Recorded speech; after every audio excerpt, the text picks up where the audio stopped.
नमस्कार, आप देख रहे हैं सीजी समाचार और मैं हूं आपके साथ रवीक्षा शर्मा। चलिए रुक करते हैं आज की मुख्य खबर की ओर।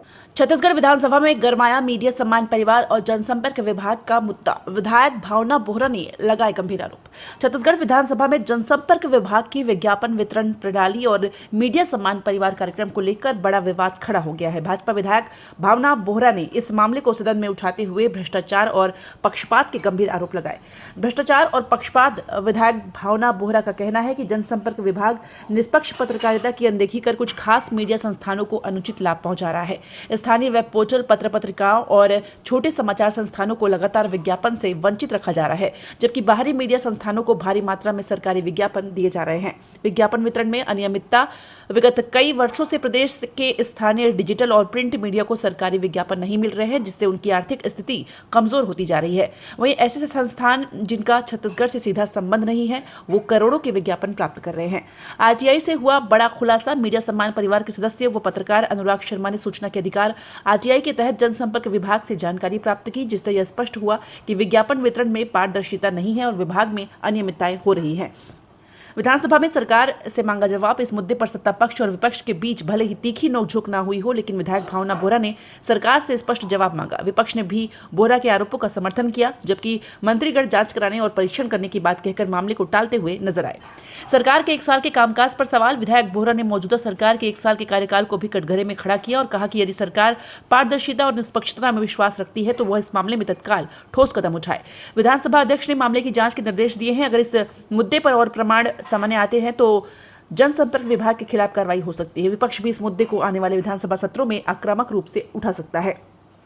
इस मामले ने छत्तीसगढ़ की मीडिया नीति और सरकारी विज्ञापन वितरण में पारदर्शिता को लेकर एक नई बहस छेड़ दी है। मीडिया सम्मान परिवार और छोटे पत्रकार संगठनों की मांग है कि सरकार विज्ञापन वितरण में निष्पक्षता बरते और छोटे डिजिटल व प्रिंट मीडिया को भी उनका हक दिया जाए। मामले की गंभीरता और संभावित असर, स्वतंत्र मीडिया की भूमिका पर प्रभाव। अगर सरकारी विज्ञापन सिर्फ कुछ चुनिंदा मीडिया संस्थानों तक सीमित रहते हैं तो वह निष्पक्ष और स्वतंत्र पत्रकारिता के लिए बड़ा खतरा बन सकता है। विज्ञापन वितरण में सुधार की मांग। अगर इस मामले में निष्पक्ष जांच होती है तो भविष्य में सरकारी विज्ञापन वितरण प्रणाली में सुधार और पारदर्शिता आने की संभावना है। राजनीतिक बहस का विषय। विपक्ष इस मुद्दे को आगामी विधानसभा सत्रों में और जोर शोर से उठा सकता है, जिसमें सरकार पर दबाव बढ़ेगा। अगर जांच के दौरान ठोस सबूत सामने आते हैं तो ये मामला प्रदेश की मीडिया नीतियों में सुधार और विज्ञापन वितरण प्रणाली में पारदर्शिता लाने का एक महत्वपूर्ण कदम साबित हो सकता है। अब देखना होगा कि सरकार इस पर क्या ठोस कार्रवाई करती है और ये मामला सिर्फ विधानसभा की बहस तक ही सीमित रह जाता है।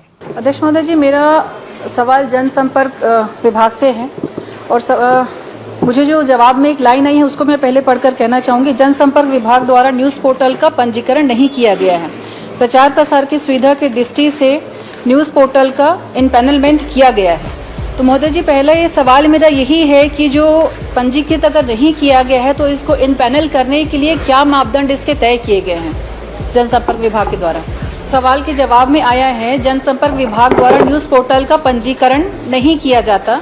प्रचार प्रसार की सुविधा की दृष्टि से न्यूज़ पोर्टल का इनपैनलमेंट किया जाता है, तो इसका इनपैनल करने का क्राइटेरिया क्या है? माननीय अध्यक्ष महोदय, ये इनपैनलमेंट करने के लिए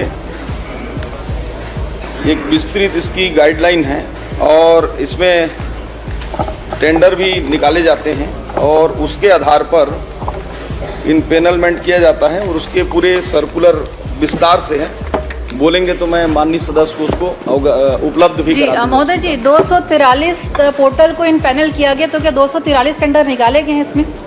243 जो हैं इनपैनल किए गए हैं, पंजीकृत नहीं हुआ है, लेकिन विभाग से 243 इनपैनल किए गए हैं, तो क्या 243 टेंडर निकाला गया है इसमें? माननीय अध्यक्ष महोदय, ये उत्तर में परिशिष्ट में इनमें उपलब्ध भी है। ये 243 जो हैं वो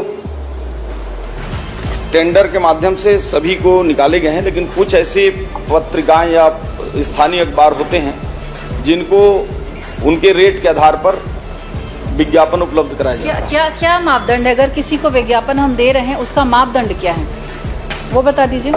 जो मेन आधार मापदंड होता है माननीय अध्यक्ष महोदय, जो इनपैनलमेंट हैं उनके यूजर्स की संख्या और रीच के आधार पर संचालनालय स्तर पर अधिकतम 50,000 रुपये तक का मासिक विज्ञापन स्वीकृत किया जाता है कि उनकी पॉपुलैरिटी कितना है, कितने लोग देख रहे हैं। ऐसे चलिए ठीक, अच्छा जवाब। अध्यक्ष महोदय जी, इसी में अगली लाइन में पढ़ना चाहूंगी। इसमें विज्ञापन नियमावली 2019 संशोधित 2020 के अंतर्गत विज्ञापन स्वीकृत किए जाते हैं और पिछले एक वर्ष में इसमें कोई भी नियमावली में बदलाव और संशोधन दोनों नहीं किया गया। तो महोदय जी, मेरे हाथ में जो जवाब मुझे आया है उसी से मेरा प्रश्न है, अगर हम 2023 और 24 का जो विज्ञापन या जनसंपर्क विभाग के जो अगर आप खर्चे देखेंगे अलग अलग, जैसे डिजिटल समाचार पोर्टल का 67 करोड़, उसके बाद समाचार पत्रों का 147 करोड़, टीवी चैनलों का 140 करोड़ और रेडियो स्टेशन का लगभग 5 करोड़ 29 लाख के आसपास है, जो टोटल 360 करोड़ का 23 और 24 का इसका जो मुझे डिटेल दिया गया ये है। और वहीं अगर 24 और 25 की हम बात करें, क्योंकि कोई बदलाव नहीं हुआ था, संशोधन नहीं हुआ है, तो 24-25 का जो आउटकम जो आता है जो टोटल तो 134 करोड़ है। तो महोदय जी, ये जो अंतर है 2023-24 का 360 करोड़ और 24-25 का 134 करोड़, तो इन दोनों में विसंगतियां क्यों हैं? क्या इसकी जांच होगी, क्या इसका ऑडिट होगा कि किस आधार पे ये विज्ञापन जो है, क्योंकि एक वर्ष जहां 136 है वहीं 23-24 में इसका डबल से भी ज़्यादा है, तो क्या कारण है और क्या अगर इसमें कोई विसंगति दिख रही है तो क्या इसकी जांच होगी क्या? माननीय अध्यक्ष महोदय, ये जो व्यय की आंकड़ा है ये अभी वर्ष पूरे नहीं हुए हैं, ये जनवरी तक का है, अभी फरवरी और मार्च का भी आना शेष है। तो निश्चित रूप से इस वर्ष में भी उसमें विज्ञापन जब 10 महीनों में उस आधा भी खर्चा नहीं हुआ तो अगले 2 महीनों में कैसे संभव है कि वो आंकड़ा आप टच कर जाएंगे? 360 करोड़ मतलब लगभग आप 134-140 करोड़ फिर से अगले 2 महीने में संभव नहीं है। और ये जो 23-24 का महोदय जी, जो 23-24 का मैं बताना चाहूंगी, ये पुरानी जो सरकार थी उनका मुझे लग रहा है, मैं एकदम कंफर्म नहीं इसलिए मैं नहीं बोलूंगी, लेकिन हम जो अंदाज लगा रहे हैं वो उसी 23 और 24 के आंकड़े जो कांग्रेस के कार्यकाल के थे शायद तभी के हैं। तो क्या इस पे जांच होगी क्या?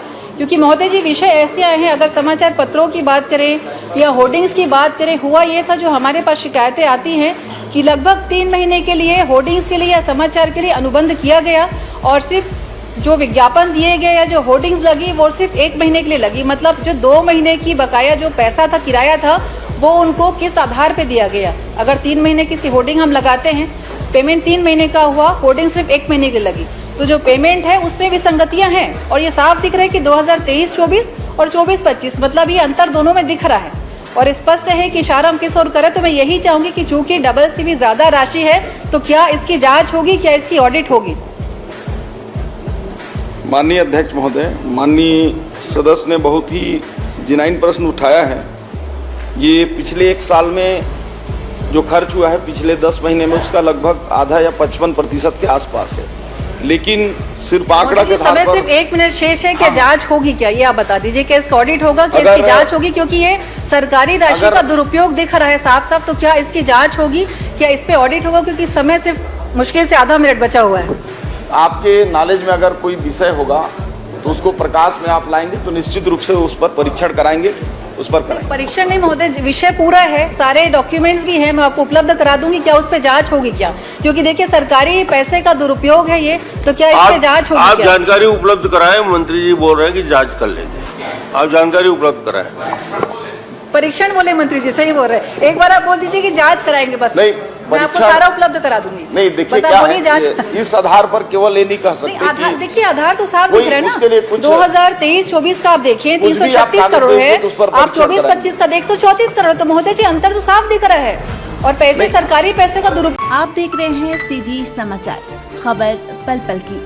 चैनल को लाइक सब्सक्राइब करना ना भूलें।